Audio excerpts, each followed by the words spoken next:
Bonjour Amélie de Montchalin. Bonjour. Donc ce qu'on a compris avec l'annonce, je le disais, qui va être officialisée sur les quotas, c'est que la France a besoin de main-d'œuvre immigrée. Alors, ce qu'il faut comprendre, c'est que d'abord, on a un problème qui est le fond du problème, c'est qu'on a un combat à mener contre l'immigration illégale.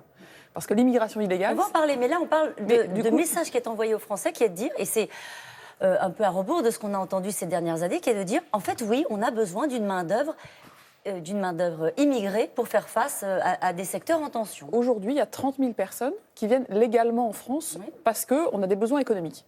Sauf qu'ils sont accueillis en France sur la base d'une liste de métiers dits en tension qui n'a pas été revue depuis 11 ans. Et donc ce que Muriel Pénicaud, le Premier ministre, propose, c'est que nous puissions ajuster cette liste, voir quels sont les vrais besoins qu'on a, dans quel secteur on n'arrive pas assez à former, quels sont les territoires où il y a besoin de main-d'œuvre supplémentaire. Vous savez, une PME sur deux dit avoir des problèmes de recrutement. Bien sûr qu'on forme. Vous savez, on a un énorme projet, programme, investissement pour les compétences des Français. Mais il y a des secteurs, je parle des couvreurs, des charpentiers, des développeurs. Il y a des métiers où on n'a pas assez de monde. Et donc, plutôt que de faire venir des gens légalement pour qu'ensuite ils n'aient pas d'emploi en France durable, eh bien, ce qu'on dit, c'est qu'il faut qu'on soit un peu cohérent, qu'on revoie cette liste. Et la proposition qui est faite, c'est qu'on puisse en débattre tous les ans au Parlement, que ce soit public, que ce soit transparent.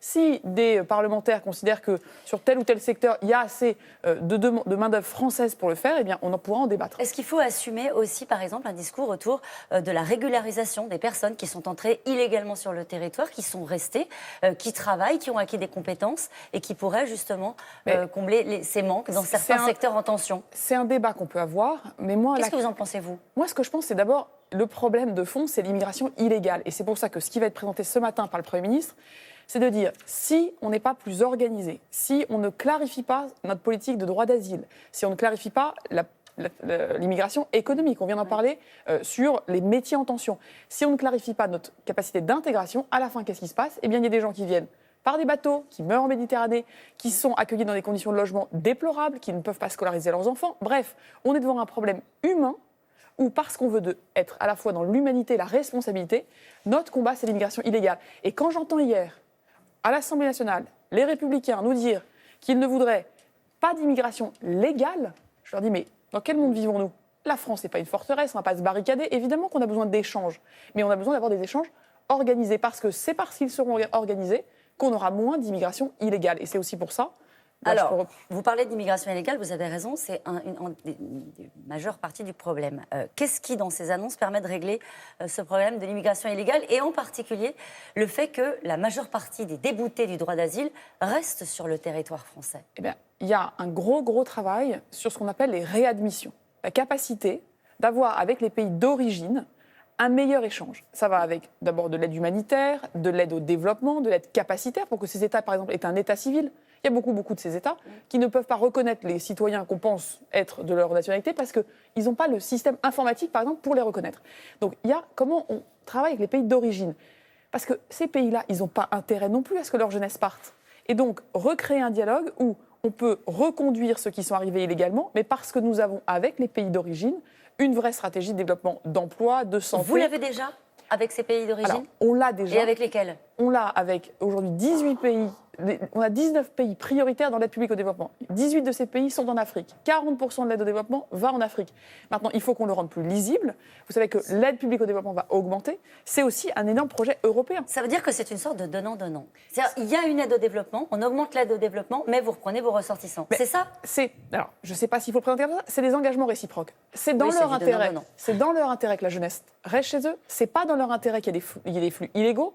Et c'est pas dans notre intérêt, surtout, qu'on ne puisse pas accueillir les gens correctement. La jeunesse de ces pays, si elle veut venir se former en France, eh bien, accueillons-les avec des passeports talents, avec une vraie mobilité. Et notre enjeu, c'est pas de dire l'immigration est un problème. C'est pas ça le sujet. C'est souvent ce qu'on a entendu quand même. Oui, mais c'est pour ça que depuis 30 ans, c'est un débat hystérisé. Parce qu'il y a ceux qui en font une obsession et il y a ceux qui en font un tabou. Ce que dit le président de la République, c'est pas l'immigration qui est un problème. Le problème, c'est qu'on n'a plus les faits. Et c'est qu'on ne dit pas clairement aux Français ce qu'on veut faire.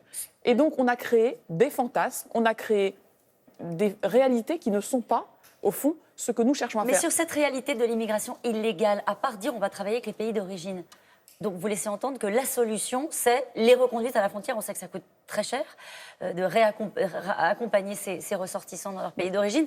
Est-ce qu'il y a d'autres options ? Il y a tout ce qu'on fait en amont.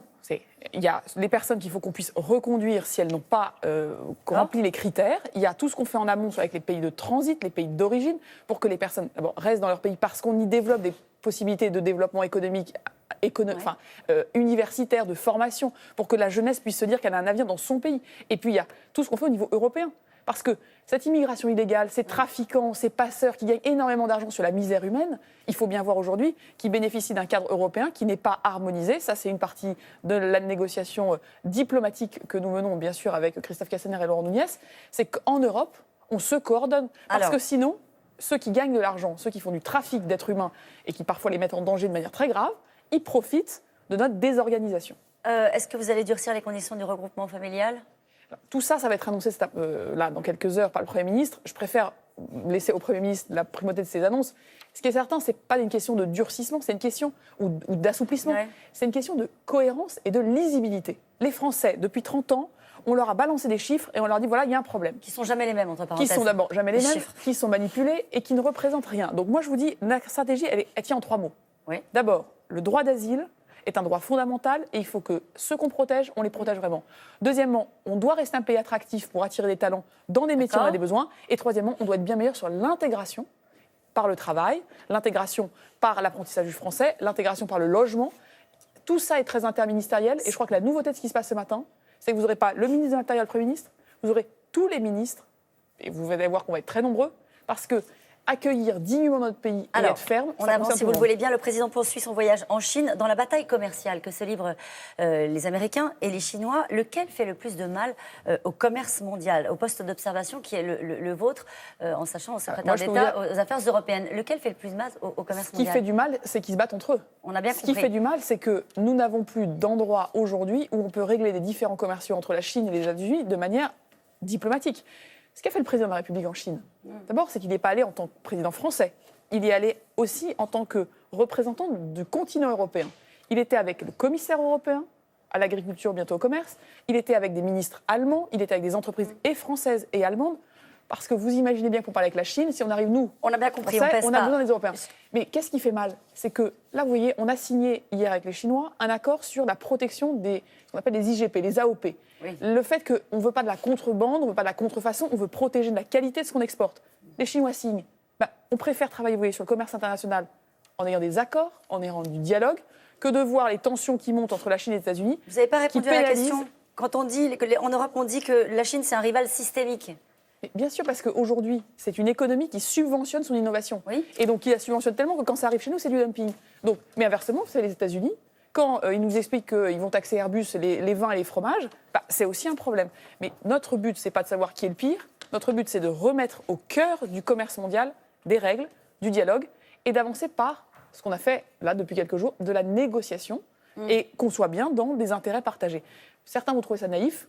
Moi, je peux vous dire qu'il n'y a que comme ça que ça marche, parce qu'à la fin, sinon, c'est des emplois, du chômage et de la récession. Merci beaucoup, Amélie de Montchalin. C'est à vous, Laurent.